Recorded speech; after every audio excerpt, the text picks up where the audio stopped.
हमें क्या करना है, क्वेश्चन पेपर आने का प्लानिंग करनी है। प्लानिंग में क्या है, उस क्वेश्चन पेपर को देख लीजिए कि मुझे पहला क्वेश्चन अच्छे से आता है, उसका तीसरा क्वेश्चन अच्छे से आता है, फिर छठा आता है, फिर आठवां आता है, फिर 10वां आता है।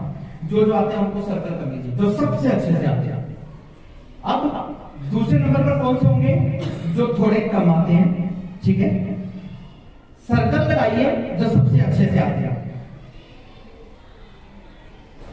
रेक्टेंगल बनाइए जो उससे थोड़े कम आते हैं। जो बिल्कुल भी नहीं आते, जो बिल्कुल भी नहीं आते उन पर स्टार लगा दीजिए कि ये बिल्कुल भी नहीं आते।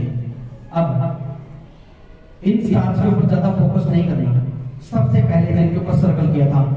आपका एग्जाम जब चेकर जो है एग्जाम को चेक करता है, आपके पेपर को पेपर चेकर जब भी चेक करता है, first impression is the last impression.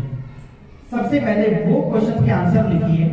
जिनकी स्पीड कम है उनके लिए मैं बता देता हूं, पेपर चेकर को कभी भी ये नहीं चाहिए होता कि आपने वहां से पहले क्वेश्चन लिखा, आप लिखते हो प्रश्न, फिर प्रश्न लिख दिया पूरा, उसका लिखा उत्तर। पेपर चेकर को नहीं चाहिए। पेपर चेकर को कोई मतलब नहीं है कि आपने क्वेश्चन लिखा और उसका आंसर लिख रहे, नहीं, आप लिखिए सीधा आंसर नंबर 3, दैट्स इट। और तीसरा अगर आपको सबसे अच्छी बात है आंसर नंबर 3। लेकिन याद रखना, कुछ बच्चे गलती क्या करते हैं, वो अपनी नंबरिंग दे देते हैं। आंसर नंबर 1, आंसर नंबर 2 सबसे गलत क्राइटेरिया है।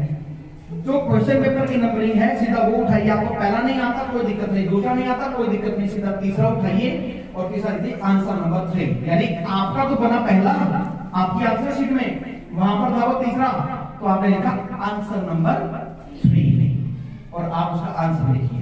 जो अच्छे से अच्छे आते हैं पहले उन सारों को अटेम्प्ट कर दीजिए, फिर जो थोड़े कम आते थे फिर उनको अटेम्प्ट कर दीजिए। और अपने साथ पेपर के अंदर एक रिस्ट वॉच जरूर लेकर जाइए, रिस्ट वॉच जरूर ले जाइए। भले ही वो देसी 100 रुपए की मिलती है वो ले जाइए, 60-70 रुपए की मिल जाती है स्पोर्ट्स वॉच। पेपरों के लिए स्पेशली लीजिए अगर रूटीन में नहीं यूज करते तो। उस रिस्ट वॉच में से प्लानिंग कीजिए कि शुरू के 5 से 10 मिनट मुझे स्ट्रेटेजी बनानी है और उसका मुझे पेपर में सबसे पहले आता है वो अटेम्प्ट करना है, और उसके बाद जो थोड़ा कम आता है फिर वो अटेम्प्ट करना, और सबसे लास्ट में अखीर से 10-20 मिनट छोड़ दीजिए पेपर को दोबारा से चेक करने के लिए कि कुछ रह तो नहीं गया, कुछ क्वेश्चन छूट तो नहीं गया, या मैं इसको और कैसे ब्यूटीफुल कर सकती हूँ। और फिर जिनके ऊपर आपको पूरा कॉन्फिडेंस है, आप वहां पर पेन लेकर जो आपको लगता है कि इसका सबसे इंपॉर्टेंट पार्ट है, उस सबसे इंपॉर्टेंट पार्ट को अपने आप ही अंडरलाइन कर दीजिए। पेपर चेकर को हर एक पेपर चेक करने के पैसे मिलते हैं, वो जल्दी से जल्दी पेपर चेक करना चाहता है आपको। आपने आंसर ठीक लिखा है, उसको पूरा क्वेश्चन नहीं पढ़ना पड़ेगा, उसकी मेन लाइन आपने सेंटर लाइन आपने उसको 2-3 लाइनें मार के उसको अंडरलाइन करके उसने देखा ठीक, चल 10 में से 8 नंबर, ठीक, अगला ऐसा करके आपने प्रेजेंटेशन ब्यूटीफुल कर दी ना। यस और नो?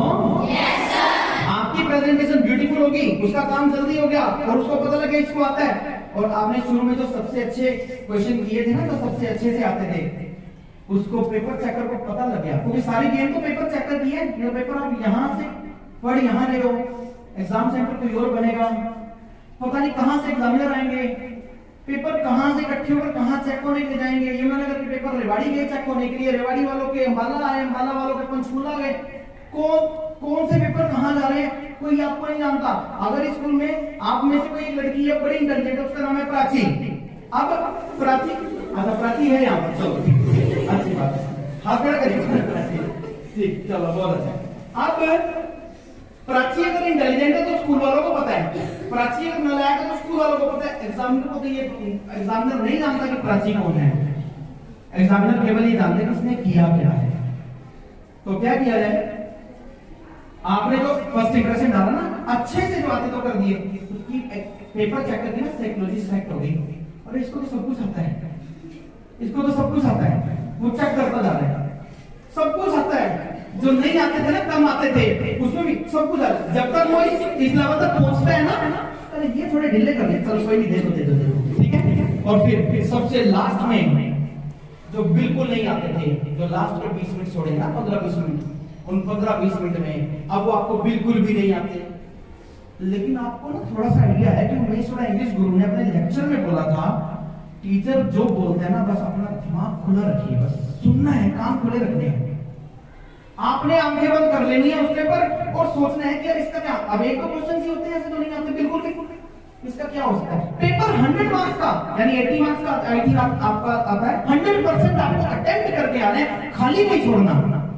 जैसे ही आपने पेपर खाली छोड़ दिया ना, तो आपका 80 नंबर का पेपर आपने 10 नंबर का छोड़ दिया, तो आपके नंबर तो 80 में से आएंगे नहीं, आपके नंबर ही 70 में से आ गए। परसेंटेज तो अपने आप, यानी 10 नंबर तो वही खत्म हो गए। तो क्या करना है, उन आंखें बंद करके बैठिए, 10 मिनट है 20 मिनट है, सारा पेपर आप कर चुके हो, सजा चुके हो, अच्छे से अंडरलाइन कर चुके हो, कोमा लगाना है, फुल स्टॉप लगाना है, सब अच्छे से सजा दिया। और उसके बाद आप आंखें बंद करके बैठिए। इसका आंसर क्या था? दिमाग कहीं भी पहुंच जाता है 1 सेकंड में, कहीं भी पहुंच जाता है 1 सेकंड से भी कम टाइम में। ठीक है, तो सोचो कि इसके बारे में मैडम ने कभी बोला था क्लास में? हाँ बोला तो था, मैं अपनी सहेली से उस दिन बात कर रही थी। क्या बोला था मैडम ने? हाँ, सहेली ने ये भी कहा था कि मैडम बोल रही थी, मैडम ने भी कहा था चुप हो जाओ, शोर मत जाओ।